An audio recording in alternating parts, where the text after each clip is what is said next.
कटक नुआपड़ा ठारे कुनी कंठशिल्पी यशस्वी महांती कंठरे प्रस्तुत गीतर उन्मोचन उत्सव अनुष्ठित होईछि। एही उपलक्षे आयोजित कार्यक्रम में जनाशुना संलाप लेखक विजय मल्ल, गीतिकार अरुण मंत्री और बहु कंठशिल्पी जोगदे कुनी कंठशिल्पी को आशीष प्रदान करने सह आगक से आहरी भल गीत गाइबा को उत्साहित करथिले। ए अवसर में कृति कलाकार मानक संबर्धित करा बहुत बढ़िया लगुच। फर्स्ट टाइम मो गीत गाइली मत बहुत बढ़िया लगे। फर्स्ट टाइम मत बहुत फील है कि मो गोटे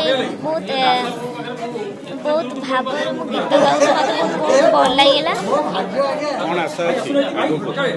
मत आशा अच्छी कि आगू जाकि आहरी बहुत बढ़िया गीत गाइबी। शोषिनी से प्रथम गीत आज मुक्ति लाभ करुच्ची यूट्यूब माध्यम यश आर्ट तार प्रयोजना कर शुणिली खूब सुंदर कंठ छोट बयस से बहुत भल गाँव केवल कंठ नुह सुर रे भी गाँव आशा करुँच जदि से साधना सब जारी रखिए।